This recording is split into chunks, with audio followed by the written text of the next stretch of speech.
கிறிஸ்துவில் அன்பானவர்களே, இயேசு கிறிஸ்துவின் நாமத்திலே உங்களை நான் வாழ்த்துகிறேன்.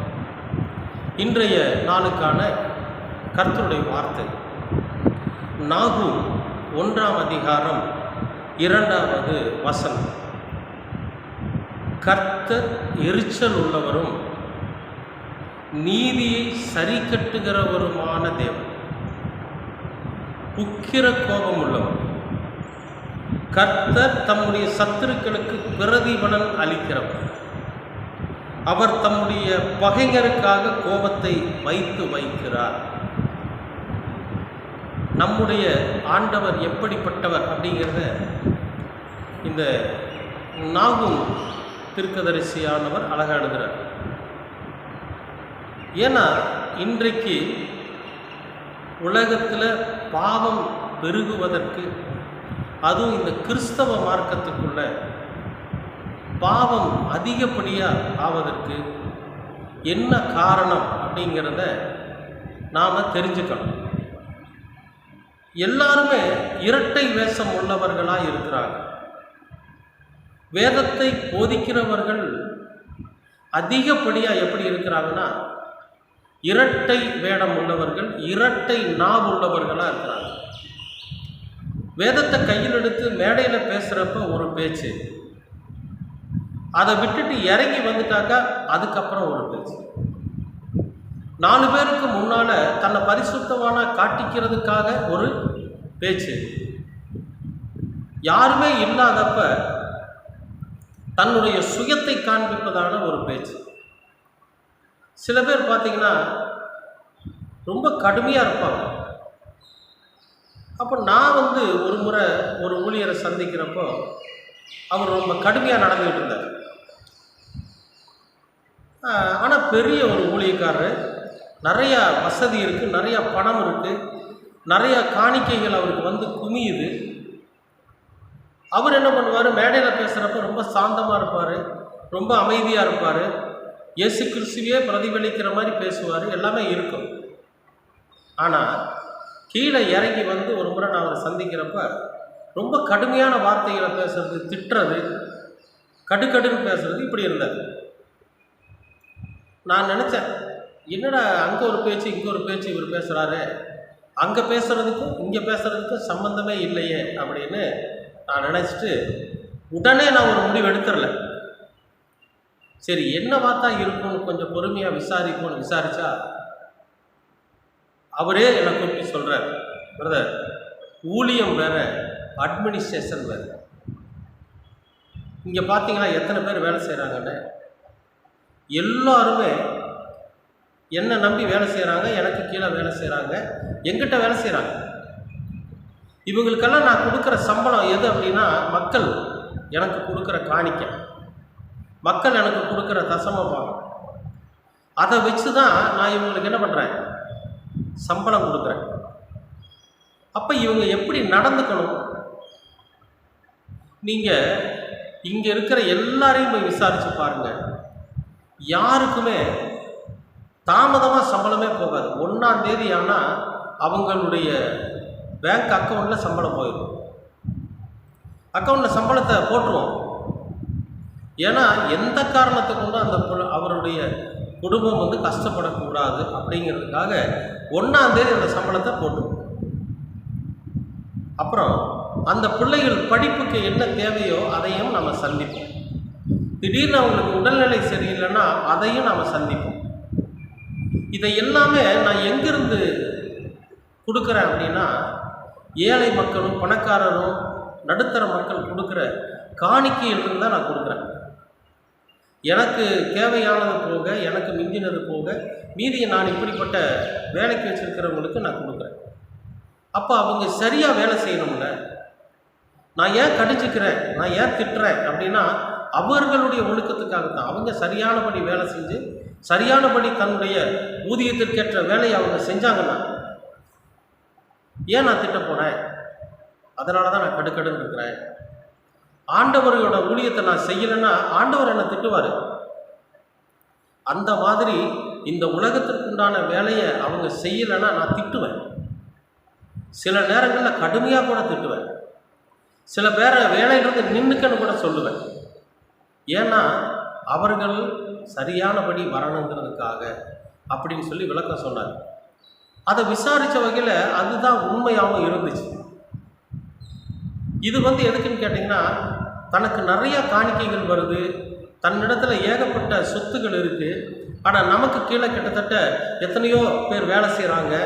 அவங்கெல்லாம் பசியும் பட்டினியுமாக இருந்துடக்கூடாது, அவங்களுக்கு எந்த விதத்துலேயும் அவங்க தவறாக நடந்துடக்கூடாதுங்கிற அக்கறையில் அவர் செய்கிறார். இந்த மாதிரி ஊழியங்களை எல்லாம் அவர் செஞ்சுக்கிட்டு இருக்கார். அப்போ ஒரு நாள் அவர் சொன்னார், நம்முடைய ஆண்டவர் ரொம்ப பயங்கரமான தேவனுங்க, நம்முடைய ஆண்டவர் ரொம்ப உக்கிர கோபம் உள்ளவருங்க.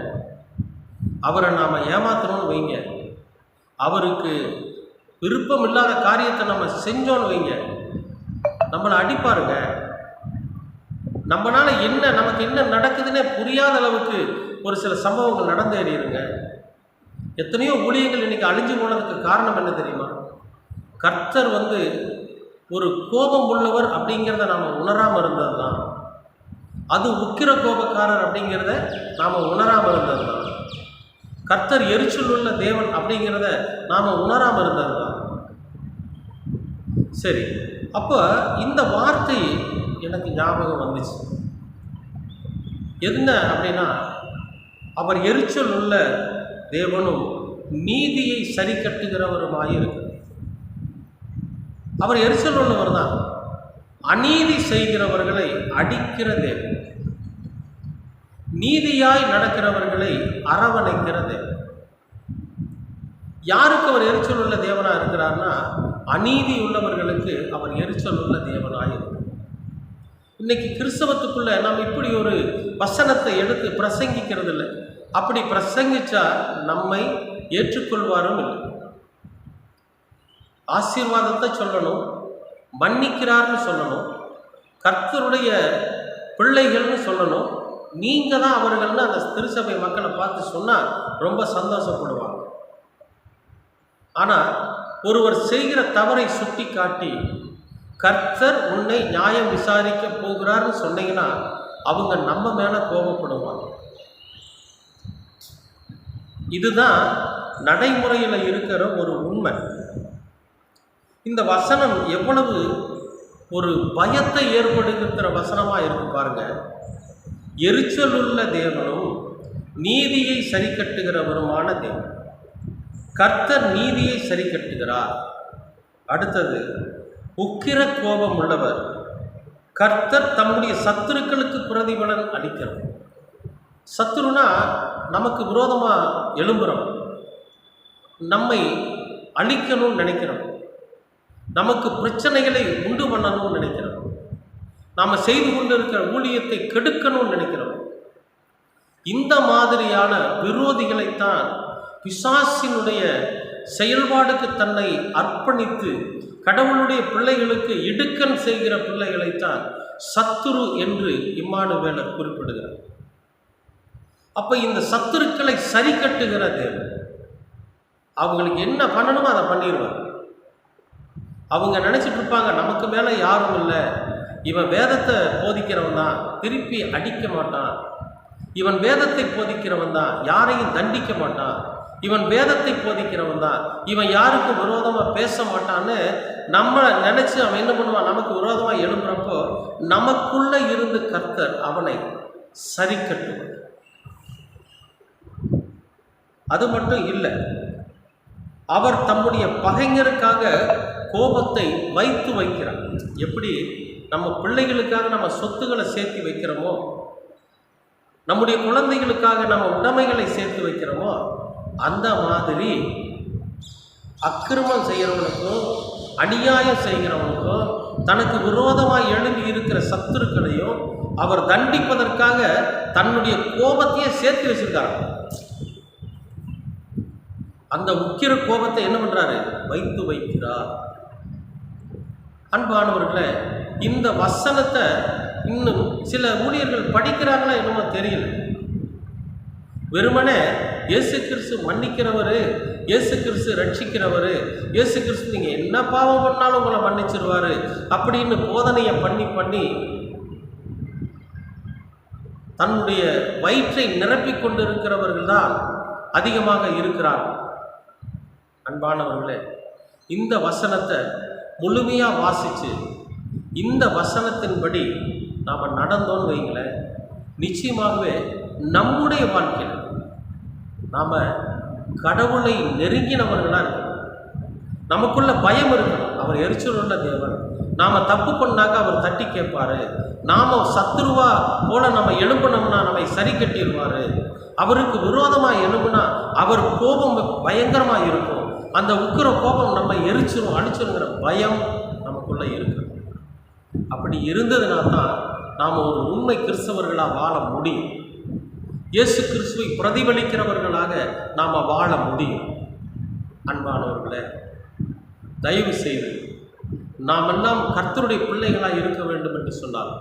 இந்த நாகும் 1ஆம் அதிகாரம் 2வது வசனத்தில் சொல்லப்பட்டிருக்கிற அந்த தேவனை நாம் முழுமையாய் உணர்ந்தவர்களாக, நாம் முழுமையாய் ஏற்றுக்கொண்டவர்களாக வாழ்கிற போது நம்முடைய வாழ்க்கை கிறிஸ்துவை பிரதிபலிக்கிற வாழ்க்கையாக இருக்கும்.